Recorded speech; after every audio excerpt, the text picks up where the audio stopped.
अस्सलाम वालेकुम। दुरूद शरीफ पढ़ना।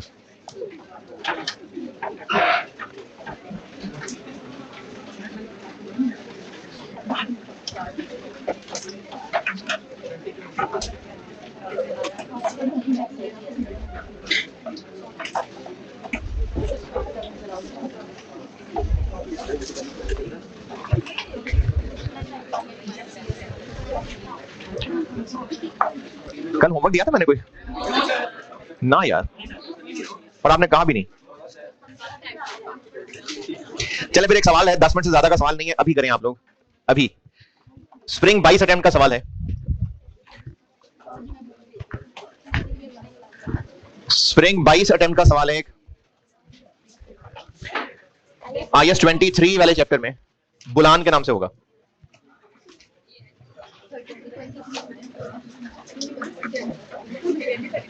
शुरू में ही है कहीं, पहला दूसरा ही होगा कहीं।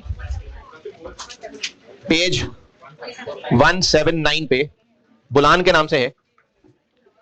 8 नंबर का सवाल है, लेकिन 8 मिनट में हो जाएगा। इसमें रीजन बाद में है, अभी सिर्फ वैसे ही कह रहा हूं। इसके दूसरे टेबल में एक कॉलम है एवरेज बैलेंस, एक कॉलम है लिमिट। आपने एवरेज बैलेंस को लोन अमाउंट समझना है, इसकी वजह बता दूंगा, लेकिन आपने इसमें लिमिट को इग्नोर करके एवरेज बैलेंस को लोन अमाउंट समझना है। चलें करें, छोटा सा सवाल है, बस जल्दी से कर दें। एवं बस इन्होंने टेस्ट किया था कि बच्चे को स्पेसिफिक जनरल बोरिंग आता है कि नहीं आता। सादा सा सवाल था, सीधा सीधा सा है सब। स्प्रिंग 22 अटेम्प्ट का सवाल है, आप अभी कर दीजिए सॉल्व, सारे के सारे और सारियां भी।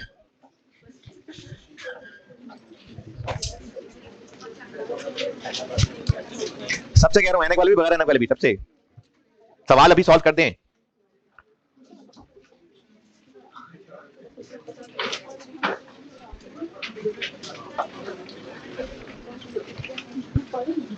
स्प्रिंग 2022 अटेम्प्ट का सवाल है, पेज 179 पे, बुलान के नाम से है। ये सवाल अभी सॉल्व कर दें। दूसरे टेबल में लिमिट के कॉलम को इग्नोर करके एवरेज के कॉलम को लोन अमाउंट समझें, इसकी वजह बाद में बता दूंगा।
सवाल की रिक्वायरमेंट देखो ना, तो दोनों से करना है ना, है सवाल के दोनों पार्ट्स करने भाई। ये तो आपने सोचना है अंग्रेजी पढ़ के।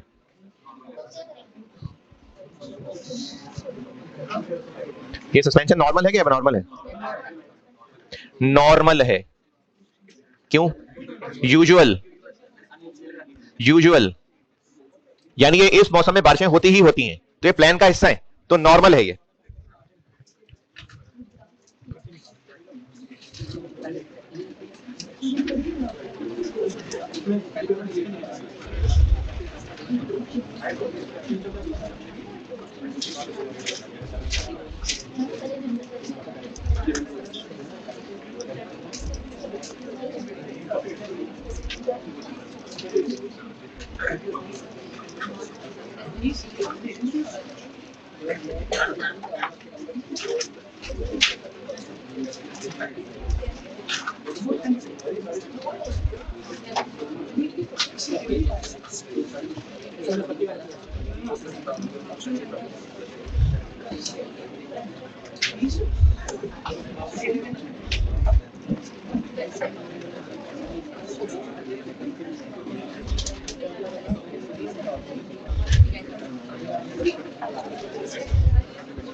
स्पेसिफिक लोन का सवाल है,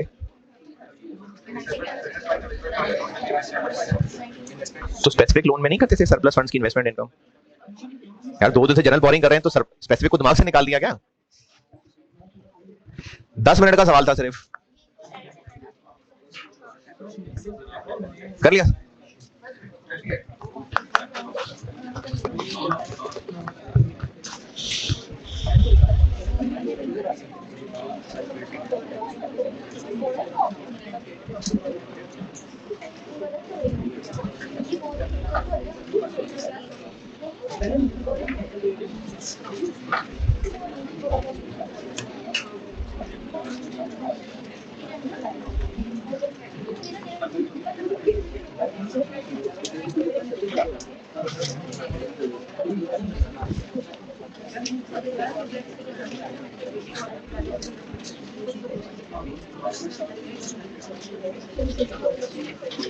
अच्छा, जो एग्जिस्टिंग रनिंग फाइनेंस है, ये स्पेसिफिक है कि जनरल है?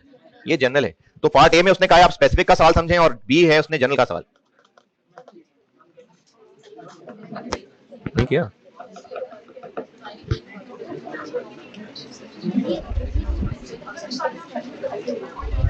कंबाइन क्वेश्चन कराने में निकल, कंबाइन भी पढ़ाना है क्या? नहीं, सबके लिए। जनरल भी तो एग्जिस्टिंग है ना, लोन लिए हुए हैं ऑलरेडी। इस सवाल में पूछ नहीं है वैसे, दोबारा पूछे। अच्छा पहले ये सवाल तो करो ना, कर लिया?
चलें, बस इतनी देर में हो जाना चाहिए था।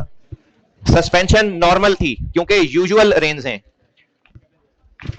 एक बार इसको स्पेसिफिक लोन का सवाल समझ के करना था, तो जो सिर्फ स्पेसिफिक और सरप्लस फंड वाला डाटा है उससे, और पार्ट बी इसको जनरल लोन का सवाल लेना था जो रनिंग फाइनेंस दिए हुए हैं, और उनमें वजह बतानी है बाद में, लेकिन अभी सिर्फ इतना कहा था कि आप एवरेज बैलेंस को लोन अमाउंट समझ लेना कैपिटलाइजेशन रेट निकालने के लिए।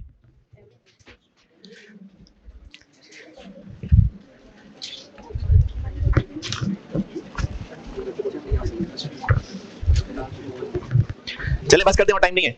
देख लें सोल्यूशन जहां तक किया है, देख लें जो जो गलतियां हैं देख लें, और मसला है तो पूछ लें। जो कर ही नहीं रहे थे उनको सलाम अर्ज है, और बाकी जो कर रहे थे वो जहां तक पहुंचे हैं देख लें, और जो पूछना है पूछ लीजिए। फॉर्मेट थोड़ा डिफरेंट बेशक सॉल्व हुआ होगा, लेकिन एंड आंसर टैली करेगा।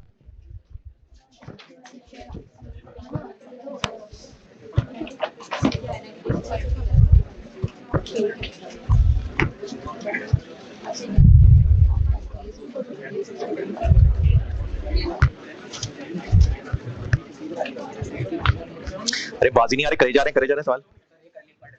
अभी 15 मिनट में एक किया है।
चले बस सवाल लिखे। कल मैंने सिचुएशन 2 लिख दी थी जिसमें लोन्स चेंज हो रहे थे और उसमें बताया था कि वेट लोन अमाउंट भी होगी into period outstanding divided by 12। तो ये क्या होता है ये भी सवाल के साथ समझाता हूं। जिन्होंने कर लिया स्प्रिंग 22 में कोई इतराज? Construction start. Construction start.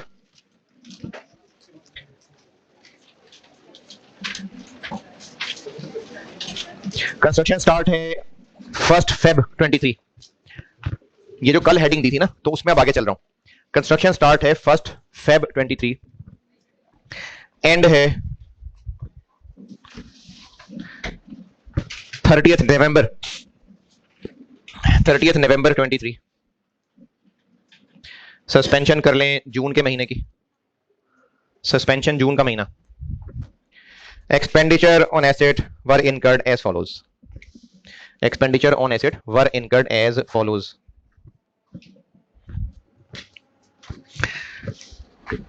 First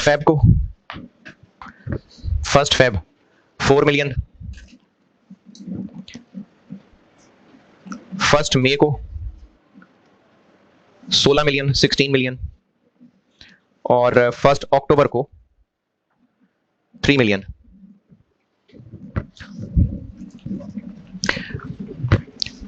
following general borrowings were outstanding या were available. Following general borrowings were available during the period.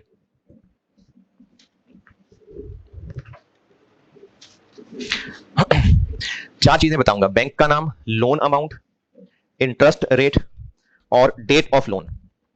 Bank, loan amount, interest rate और लोन लिया कब था।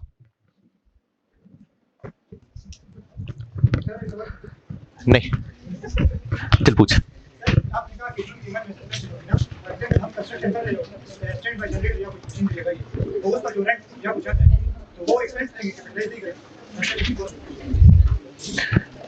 IS 23 के कॉन्टेक्स्ट में तो नहीं पूछ रहे ना? IS 23 के कॉन्टेक्स्ट में पूछ रहे हो तो इसमें बोरिंग कॉस्ट किधर आई? अच्छा, वैसे IS 16 की बात पूछ रहे हो।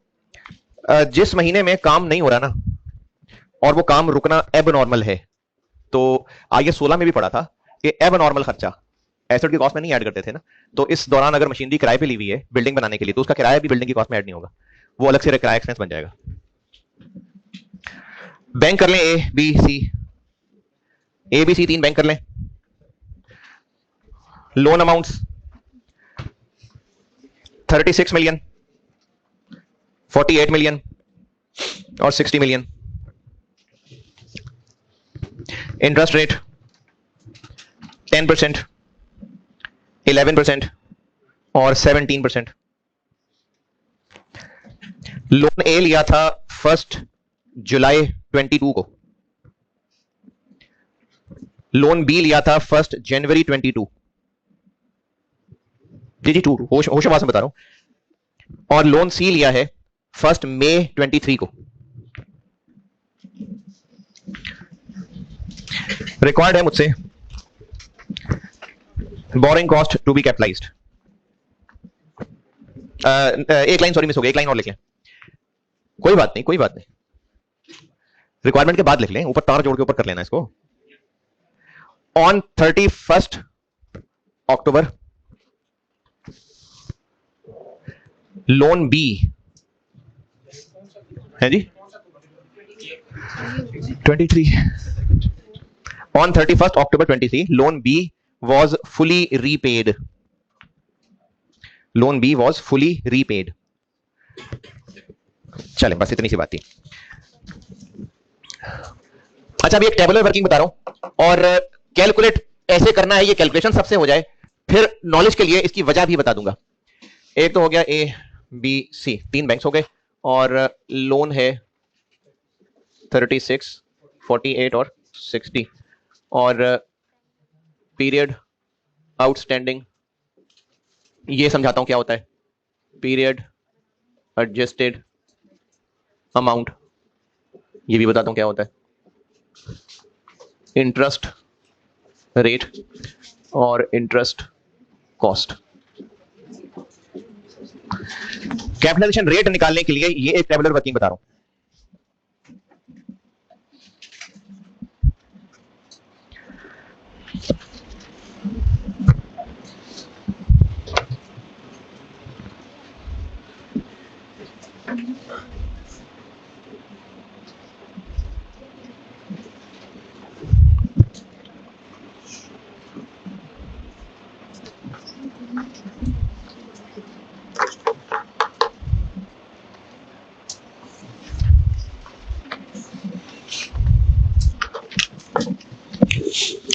पीरियड आउटस्टैंडिंग समझा रहा हूं।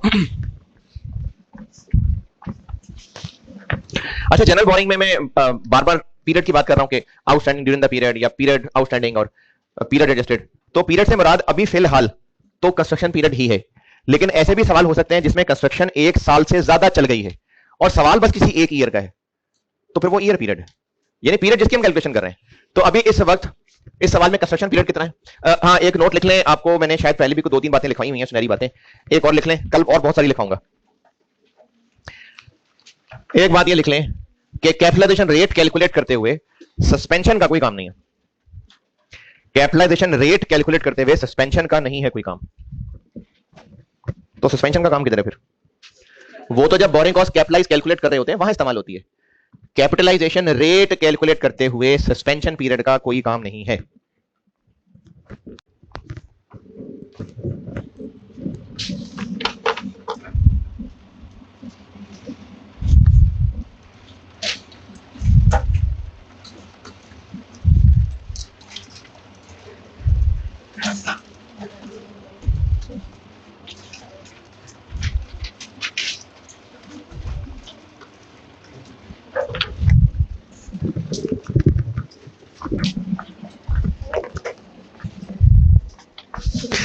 चलें, लिख लिया। कंस्ट्रक्शन पीरियड 1 फेब से लेके 30 नवंबर, ये समझाने लगा ये। और ये जरूरी नहीं कि आप इसको कोई इस तरह लाइनें बना के पेपर में सॉल्व करें, बस जबानी सोचना है आपने। ये है जी कंस्ट्रक्शन की खिड़की, ये है पीरियड की खिड़की जिसको हम सॉल्व कर रहे हैं। इस खिड़की में रहते हुए सारे लोन्स को, सारे जनरल लोन्स को एक एक करके देखना है। लोन ए कब लिया था? 1 जुलाई, यानी इससे पहले पहले ही है ना, तो बस से पहले पहले ही चल रहा है। और वापस किया तो फिर नहीं किया। तो इस खिड़की में ये कितने महीने मौजूद है? 12 कहां से? 10। 12 महीने की तो खिड़की नहीं है। लोन बी कब लिया था? यानी पहले का चल रहा है, और 31 अक्टूबर को वापस कर दिया। तो ये लोन इस कंस्ट्रक्शन की खिड़की में कितने महीने मौजूद रहा? 9। और लोन सी लिया ही 1 मई को है और वापस नहीं किया, तो ये इस कंस्ट्रक्शन पीरियड की खिड़की में 7 में। ये है 10, 9 और 7, 10/12, 9/12 और 7/12। कंस्ट्रक्शन पीरियड की बाउंड्री बना के, और अगर कंस्ट्रक्शन चल रही होती और बस 2023 का सवाल होता तो फिर इधर एंड क्या लगाता मैं? 31 दिसंबर 23। तो फिर इस खिड़की के अंदर देखते हैं ये सारे लोन्स जिस पीरियड का हम सवाल सॉल्व कर रहे हैं, उस पीरियड की खिड़की में सब जनरल लोन्स को देखना है कि वो कितने कितने महीने मौजूद रहे। ये है पीरियड आउटस्टैंडिंग। और कल बताया था कि W ये होगा, ये इंटू ये होगा। तो अब इनको मल्टीप्लाई कर दें, 30, 36, 30, ये W है, समेशन W बन गया 101। और ये X है 10%, 11%, 17%, और WX 3.96, 5.95, और समेशन WX बन गया 91। तो कैपिटलाइजेशन रेट आ गया 12.91 ओवर 101, 12.78। ये है जी कैपिटलाइजेशन रेट। अच्छा, ये कैसे पता चल रहा है कि केस 1 का सवाल है कि केस 2 का सवाल है? अगर कंस्ट्रक्शन पीरियड के दौरान या जिस पीरियड का सवाल है, कोई नया लोन ले रहे हैं, कोई पुराना वापस कर रहे हैं, तो फिर ये है जिसमें W सिर्फ लोन अमाउंट नहीं होगी, पीरियड भी होगा।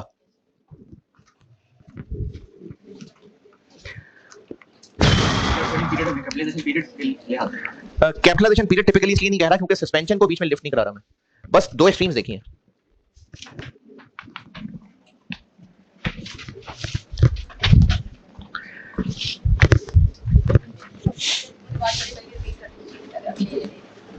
पता नहीं क्या क्या क्या गया मैं तो बहुत सारी बातें की हैं, कौन सी वाली? अच्छा, केस 1 कब लगेगा, केस 2 कब लगेगा? अगर जिस पीरियड का सवाल है उसमें कोई नया जनरल लोन लेना या पुराना वापस करने का बताया है तो फिर ये है। अगर ऐसा कुछ नहीं कहा तो वो है जो कल कर रहे थे, जो अभी आपने बोलान वाला सवाल भी किया, अगर किया है थोड़ा थोड़ा करके कर रहे होते, तो अगर वापस कर रहे होते ए आधा, तो हम A36 और A18 दो अलग अलग लाइनें बनाते। अगर ये 18, अगर मैंने सवाल में कहा होता कि 1 जून को A आधा वापस कर दिया था, तो हम एक A जो कि 36 वाला होता और एक A जो कि 18 वाला होता, इसको मैं दो लाइनें लेता। ये 36 रहता 1 जून तक और उसके बाद 18 यहां से यहां तक रहता, तो मैं 36 की लाइन में इतने महीने लेता और 18 की लाइन में इतने महीने लेता, क्योंकि अमाउंट के साथ हमें पीरियड को भी साथ प्रोपोर्शनेट करना है।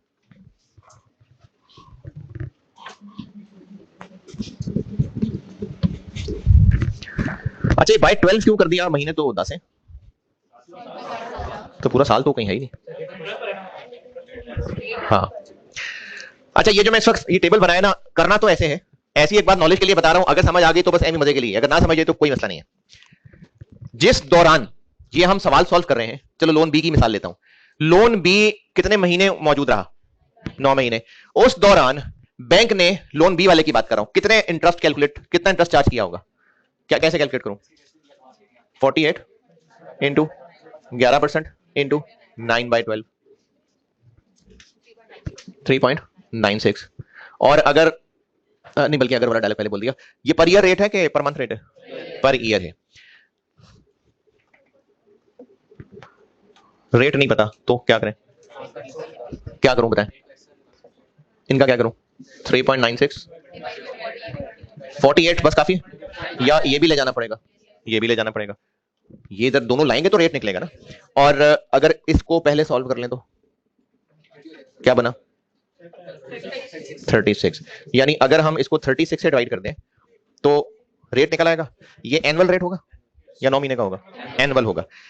तो 3.96 ये है जो कि 9 महीनों की इंटरेस्ट कॉस्ट है, 36 ये है। अगर हम इसको इससे डिवाइड कर लें तो लोन बी का एनुअल रेट आ जाएगा। इसी तरह इसको इससे डिवाइड कर लें लोन ए का, इसको इससे डिवाइड कर लें लोन सी का, और इसको इससे डिवाइड कर लें तो सबका एवरेज एनुअल रेट आ जाएगा। तो ये हमने इधर महीने इसलिए एडजस्ट किए हैं इस वजह से।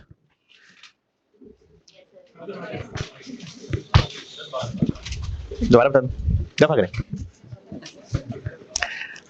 अगर इस खिड़की में लोन बी 9 महीने मौजूद रहा तो इस खिड़की के दौरान टोटल बैंक बी ने कितना इंटरेस्ट चार्ज किया होगा? 48 लोन अमाउंट है, 11% रेट था और 9 महीने का इंटरेस्ट चार्ज किया होगा, ये बनता है। अब इसके बाद मैंने इसको रिवर्स ये किया कि अगर आपको रेट ना पता हो बाकी सब पता हो तो एनुअल रेट कैसे निकालेंगे? इन दोनों को इधर ले जाए, सिर्फ 48 को या इसको भी? दोनों को। और यहां 9/12 इसलिए लेना पड़ रहा है क्योंकि ये है ही 9 महीनों का इंटरेस्ट, तो इसको अलग से सॉल्व कर लें तो ये 36 बन जाता है। अब ये 3.96 ये है, 36 ये है, जो कि 48 को 9/12 करके निकाला गया है। तो अगर एक बैंक की cost divided by period adjusted amount, period adjusted amount मैं इसको कह रहा हूं, तो एनुअल रेट निकल आएगा। और जब सबके साथ यही काम करें और एंड पे उनका टोटल इस टोटल से डिवाइड कर दें तो एवरेज एनुअल रेट आ जाएगा। और बोरिंग कॉस्ट कैपिटलाइज तो आप ऐसे कर लेंगे, कर दें, borrowing cost to be capitalize निकाल लें, इसको नोट कर लें और borrowing cost to be capitalized निकाल दें।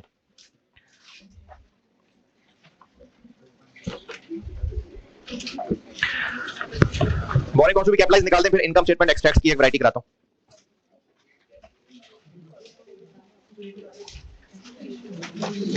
अच्छा, एक सवाल होमवर्क आज का, एक सवाल होमवर्क, ऑटम 2015 अटेम्प्ट का सवाल लिखा होगा एक QPL के नाम से।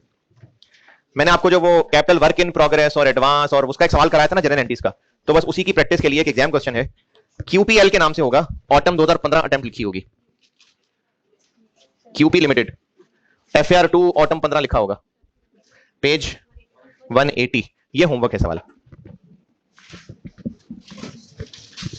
इसको नोट करिए और borrowing cost to be capitalize निकाल दें, फिर मैं इनकम स्टेटमेंट की एक वैरायटी कराता हूं।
हाँ जी, बोरिंग कॉस्ट कैपिटलाइज तो कर ही ली होगी। पहला खर्चा 1 फेब को 4, दूसरा 1 मई को 16, तीसरा 1 अक्टूबर को 3, 4, 20, 23। इस पे 3 महीने, इस पे 5 बनते हैं लेकिन एक सस्पेंशन है तो 4, और इस पे 2, और कैपिटलाइजेशन रेट 12.78। तो आंसर आ जाएगा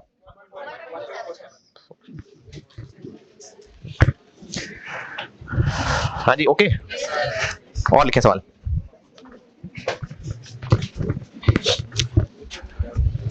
कंस्ट्रक्शन स्टार्ट 1 मार्च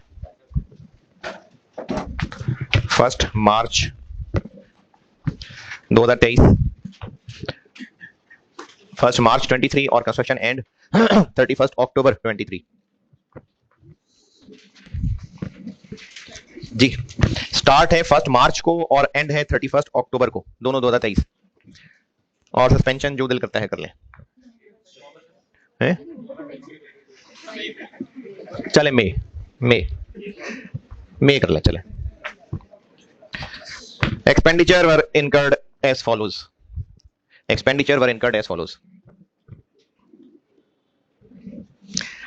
1 मार्च को 5 million, 1 March 5 million,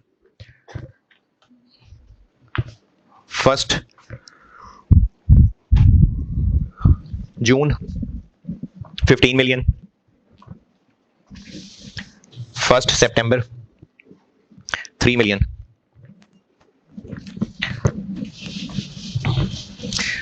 Following general borrowings were outstanding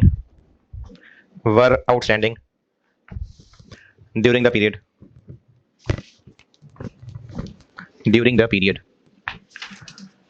तीन चीजें बताऊंगा, बैंक, लोन अमाउंट और रेट। बैंक ए और बी कर लें। लोन अमाउंट 40 मिलियन और 30 मिलियन, और इंटरेस्ट रेट 12% और 16%। नहीं बता रहे, इसकी जरूरत है नहीं। कोई नया लिया होता, वापस किया होता, तुम इस तकल्लुफ में पड़ते, नहीं तो बस जैसे पहले कर रहे थे। रिक्वायर्ड है हमसे नहीं, एक लाइन और, सॉरी एक line. Useful life of building 10 साल, 10 years। रिक्वायर्ड है हमसे मिल मिला के extracts of income statement for the year ending extracts of income statement for the year ending 31 दिसंबर 23, 31 दिसंबर 2023। क्या आएगा इनकम स्टेटमेंट में? डेप्रीसिएशन आएगी। तो डेप्रीसिएशन के लिए फिर बिल्डिंग की कॉस्ट निकालनी पड़ेगी। चलें बिल्डिंग की कॉस्ट निकालें आप। इनकम स्टेटमेंट के एक्सट्रैक्ट्स में बनाता हूं। बिल्डिंग की कॉस्ट निकालें जल्दी से। कैपिटलाइजेशन रेट निकालना पड़ेगा, borrowing cost to be capitalize निकलेगी, फिर कॉस्ट ऑफ बिल्डिंग निकलेगी। कॉस्ट ऑफ बिल्डिंग निकालें जल्दी से, फिर इनकम स्टेटमेंट में बनाता हूं।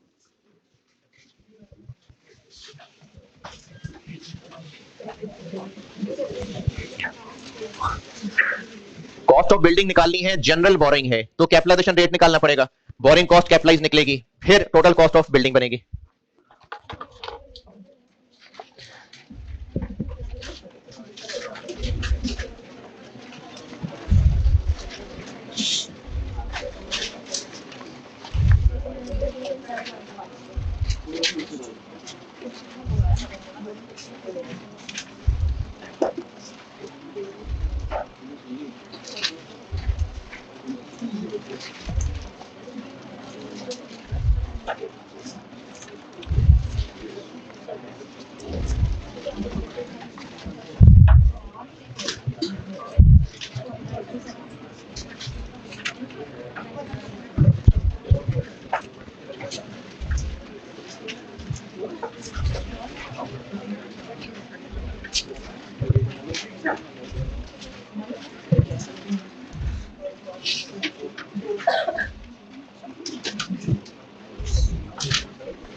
जी कैपिटलाइजेशन रेट कितना?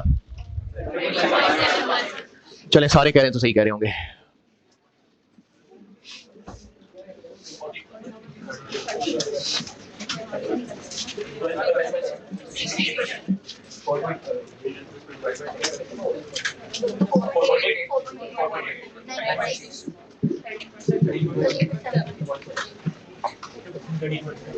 $13.7 और बोरिंग कॉस्ट कैपिटलाइज भी निकाल चुके होंगे तो इसको हम कह देते हैं वर्किंग 1।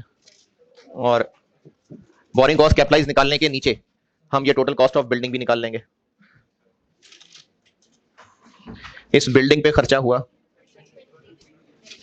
23 और इस पे बोरिंग कॉस्ट कैपिटलाइज हुई 1.332। Okay okay okay okay 1.3।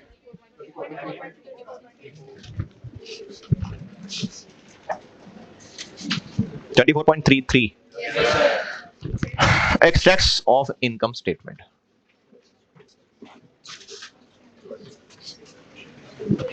इसमें एक तो आएगी डेप्रिसिएशन,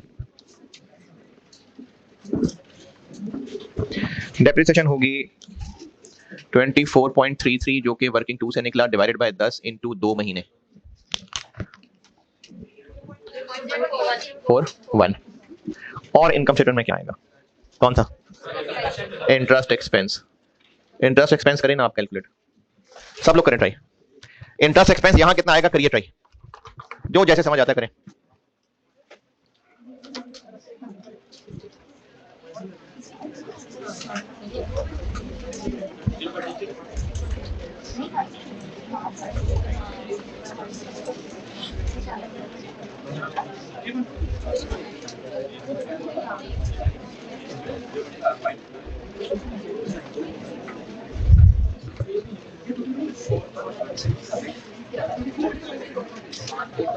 फोर 8.27 0.05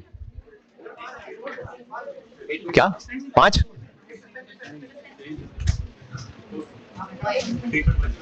3.19 ये तो आपने सोचना है। किस पे लगाएं, उस पे क्यों लगाना है, 70 पे नहीं 40 और 30 पे। हाँ जी, कैपिटलाइजेशन रेट की जिंदगी का मकसद सिर्फ बोरिंग कॉस्ट कैपिटलाइज करना था बस। असल में तो 13.71 कुछ नहीं है, असल में हमें इंटरेस्ट बैंक्स को देना पड़ेगा 40 मिलियन पे 12% और 30 पे 16%। ये पूरे साल का इतना इंटरेस्ट बनेगा, माइनस इतना हमने कैपिटलाइज कर लिया, तो बाकी एक्सपेंस। वो स्पेसिफिक बोरिंग थी जिसमें कैपिटलाइज करते हुए भी लोन पे ही रेट लगाते थे, इसलिए जितने महीने कैपिटलाइजेशन में नहीं थे उतने महीनों को एक्सपेंस बना लेते थे। अब तो हम लोन पे रेट ही नहीं लगा रहे थे, हम तो वो खर्चे के ऊपर कैपिटलाइजेशन रेट लगा रहे थे, तो इसलिए असल लोन पे जो इंटरेस्ट बनता है वो कैलकुलेट होगा, इसमें से ये माइनस कर देंगे जितना कैपिटलाइज हुआ, बाकी एक्सपेंस बनेगा 27। तो ये जनरल बोरिंग में ये ऐसे। चले कल इसकी और वैरायटियां करा के, कल मैं काफी सारे नोट्स लिखवा के फिर ना इसमें पोर्शन रह गया जिसमें मैं मिक्स्ड सवाल कराऊंगा, अपने पैसे भी होंगे, स्पेसिफिक लोन भी होगा, जनरल बोरिंग भी होगा। ठीक है, अल्लाह हाफिज।